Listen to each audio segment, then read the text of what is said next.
ప్యూరోలేటర్కి వెళ్తున్నాను. ఎందుకంటే నా పాత మొబైల్ ఫోన్ని షిఫ్ట్ చేసేయాలన్నమాట, రిటర్న్ ఇచ్చేయాలి.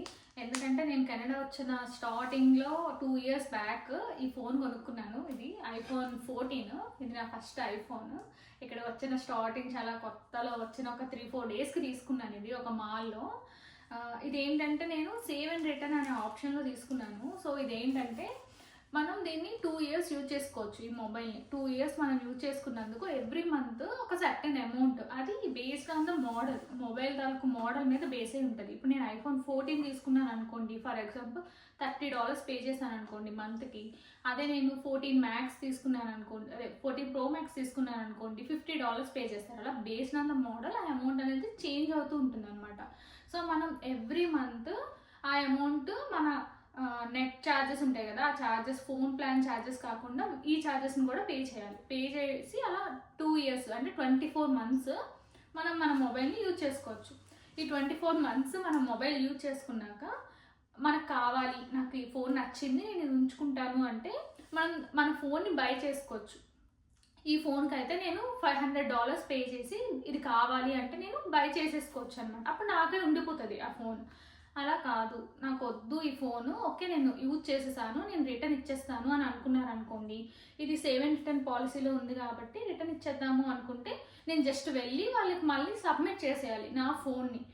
మనం ఛార్జర్ కానీ కేసు ఏమి ఇవ్వాల్సిన అవసరం లేదు. జస్ట్ ఫోన్ ఇలా నార్మల్ ఫోన్ని మనం ఒక బాక్స్లో, ఇలాంటి ఒక బాక్స్ ఏదైనా బాక్స్లో పెట్టేసి ఇచ్చేయాలన్నమాట. ఫస్ట్ ఇది ఎలా ఇవ్వాలి అంటే, ఫస్ట్ మనం నేనైతే రోజెస్లో తీసుకున్నాను. So roses customer care call చేస్తే వాళ్ళు నాకు ఒక షిప్పింగ్ అడ్రస్ ఇచ్చారనమాట. మనం ప్యూరోలేటర్కి వెళ్ళి షిప్పింగ్ అడ్రస్ని ప్రింట్అవుట్ తీసుకొని ఫస్ట్ అయితే ఈ ఫోన్ని నీట్గా ప్యాక్ చేసేసుకోవాలి మనం. నేనైతే నా దగ్గర 2 years బ్యాక్ బాక్స్ నేను ఇంకా జాగ్రత్తగా ఉంచుకున్నాను. సో ఇంకా నేను బాక్స్లోనే పెట్టి ఇచ్చేద్దాం, ఎందుకంటే ఇది షిప్ అయ్యేటప్పుడు మళ్ళీ దీనికి ఏమైనా బ్రేకేజ్ ఏమైనా అయినా ఫోన్ ఇంకా వాళ్ళు తీసుకోరు, రిటర్న్ తీసుకోరు. మనం ఫోన్ని నీట్గా ఉంచుకోవాలి. అంటే స్మాల్ వేరియంటేర్ అనేది ఓకే, బట్ గ్లాస్ బ్రేక్ అయిపోవడం అలాంటివి ఏమీ అవ్వకూడదు అనమాట. అలా అయితే అంటే వాటర్లో పడిపోయినప్పుడు వాళ్ళు రిటర్న్ తీసుకోరు, మనమే దాన్ని ఉంచుకోవాల్సి వస్తుంది. సో నేను అలా దీన్ని ప్యాక్ చేద్దాం అనుకుంటున్నాను, ఈ రోజు ఇక్కడికి వెళ్ళి చేద్దాం అనుకుంటున్నాను. సో నేనైతే ఒక బబుల్ ర్యాప్ తీసుకున్నాను పెద్దది, సో దట్ కొంచెం జాగ్రత్తగా సేఫ్గా వెళ్తుంది వాళ్ళ దగ్గరికి అని. మనం దీన్ని నీట్గా ప్యాక్ చేసేసుకుందాం.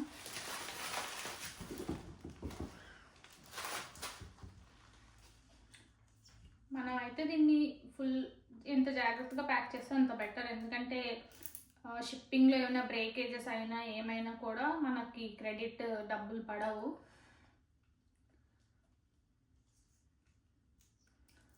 అందుకే నేను నీట్గా ప్యాక్ చేద్దాం అనుకుంటున్నాను.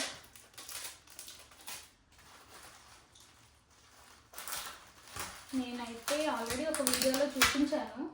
నేనైతే ఈ ఇయర్ 16 Pro Max తీసుకున్నాను. అందుకే ఈ ఫోన్ నేను ఇంకా ఉంచుకోకూడదు అనుకుంటున్నాను, అందుకే రిటర్న్ ఇచ్చేస్తున్నాను. లేదంటే నేను దీన్ని బై కూడా చేసుకోవచ్చు, చెప్పాలి కదా.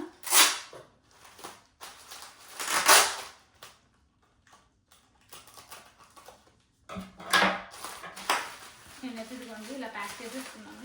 ఎందుకైనా మంచి దగ్గర కూడా ప్యాక్ చేసేస్తున్నాను. వచ్చేస్తుంది. సో ఎవరైనా కూడా కెనడాలో మొబైల్ ఫోన్స్ కొనాలి అనుకుంటే అది మీ ఆప్షన్, అంటే మీ ఒపీనియన్ ఎలా ఉంటుందని నాకు తెలియదు. నేనైతే ఏమనుకున్నానంటే ఫోన్ కొనేటప్పుడు ఓకే మనం ఫస్ట్ బేసిక్ మోడల్ కొనుక్కుందాము, మనకు అసలు ఆండ్రాయిడ్ నుండి షిఫ్ట్ అవుతున్నాం కదా iOSకి.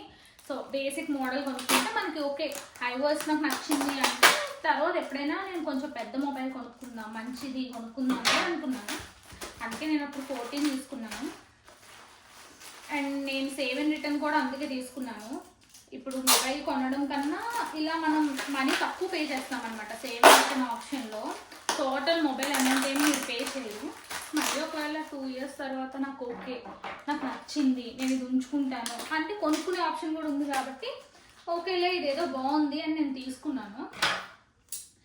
ఈ ఇయర్ అయితే మాత్రం నేను అంటే ఎవ్రీ 2 yearsకి కొత్త మొబైల్స్ వచ్చేస్తున్నాయి కదా, చాలా చేంజ్ వచ్చేస్తుంది. ఇప్పుడు ఈ ఇయర్ 16 Pro Max తీసుకున్నాను నేను. ఇదైతే నాకు మంత్కి ఇది టోటల్ ప్రైస్ వచ్చేసి ఇంక్లూడింగ్ ట్యాక్సెస్ కెనడాలో $2000 పడుతుంది.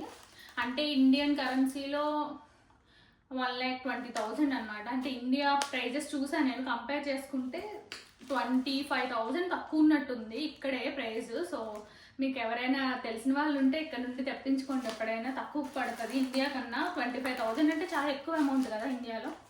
సో అలా తక్కువకి వస్తుంది. ఈ మొబైల్ 16 Pro Max అయితే నేను ఎలా తీసుకున్నానంటే ఇది నేను కొనేసుకున్నాను అనమాట ఇక్కడ. అంటే 24 months ఈఎంఐ పెట్టేసుకొని నేను మొత్తంకి కొనుక్కున్నాను. దీనిలా కాదు, ఇదైతే సేవ్ అండ్ రిటర్న్ 2 years వాడి దీన్ని ఇచ్చేయాలి. ఇది ఏంటంటే ఓవరాల్గా కొనుక్కున్నాను. అలా కాకుండా ఇది కూడా సేవ్ అండ్ రిటర్న్ తీసుకోవాలి అని మనం అనుకున్నాం అనుకోండి, అలా ఆప్షన్ కూడా ఉంది. దానికైతే ఇది $42 అనమాట. మంత్కి $42 పే చేయాలి ఈ మొబైల్ యూజ్ చేయడానికి. ఇంక్లూడింగ్ ట్యాక్సెస్ అది $50 అవుతుంది అనమాట. సో ఎవ్రీ మంత్ మీరు $50 పే చేసి ఈ మొబైల్ యూజ్ చేసుకోవచ్చు. అలా 24 months మీరు ఈ మొబైల్ యూజ్ చేసుకోవచ్చు అనమాట.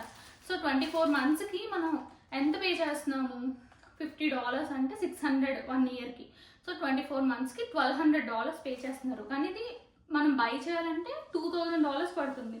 కానీ మనం దీన్ని $1,200 పే చేసి 2 years యూజ్ చేసుకోవచ్చు. యూజ్ చేసుకున్నాక మీకు నచ్చింది అనుకోండి, $800 పే చేసి మీరు దాన్ని బై చేసుకోవచ్చు. లేదు ఆల్రెడీ నేను 2 years దీన్ని యూజ్ చేసేసాను, సో కొత్త మోడల్ మొబైల్స్ వచ్చాయి, సో కొత్తది తీసుకుంటాను అనుకున్నారు అనుకోండి, జస్ట్ సేమ్ ఇప్పుడు ఇది ఎలా అయితే ప్యాక్ చేసేసి మనం వాళ్ళకి రిటర్న్ చేసి షిప్ చేస్తున్నాము, సేమ్ దీన్ని కూడా మీరు షిప్ చేసుకోవచ్చు అనమాట. సో ఎవరైనా మేము రెగ్యులర్గా మొబైల్స్ చేంజ్ చేస్తాము, ఎవ్రీ ఇయర్ లేదా ఎవ్రీ 2 yearsకి మొబైల్ చేంజ్ చేస్తాము అనుకునే వాళ్ళు సేవ్ అండ్ రిటర్న్ ఆప్షన్ అనేది ది బెస్ట్ అని చెప్తాను. ఇంకంతే, నేనైతే ఇదిగోండి దీన్ని తీసుకొచ్చి ఇలా ఒక బాక్స్లో పెట్టుకుంటున్నాను. నీట్గా పెట్టుకొని సీల్ వేసేద్దాం అనుకుంటున్నాను. ఇలా పెట్టి నేనైతే చూసారు కదా ఇలా ఫుల్గా సీల్ చేసుకొని నా ఫోన్ని ప్యాక్ చేసేసాను.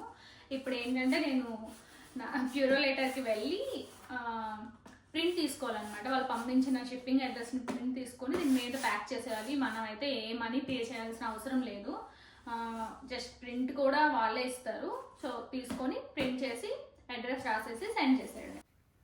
నేనైతే ప్యూరోలేటర్కి వచ్చేసాను. ఇక్కడ సిస్టమ్ ఉంటుంది ఎంట్రన్స్లో. ఇక్కడ మనకు వచ్చిన షిప్పింగ్ లేబుల్ మీద ప్యూరోలేటర్ పిన్ అని ఒక నెంబర్ ఉంటుంది అనమాట. ఆ నెంబర్ మనం అక్కడ సిస్టంలో ఎంటర్ చేసి మనం ప్రింట్ తీసుకోవడమే ఆ షిప్పింగ్ లేబుల్ని. వాళ్ళు ఏం ఛార్జ్ చేయరు దానికోసం. జస్ట్ షిప్పింగ్ లేబుల్ ప్రింట్ తీసుకున్న తర్వాత అక్కడ కొన్ని కవర్స్ ఉంటాయి, ఆ కవర్లో పెట్టేసి వాళ్ళకి మనం ప్యాక్ చేసిన బాక్స్తో పాటు ఇచ్చేస్తే వాళ్ళే దానికి స్టిక్ చేసేస్తారు ఆ shipping లేబుల్ని. I hope you guys like this video. Thank you so much for watching it. Please like, share and subscribe to my YouTube channel. Thank you.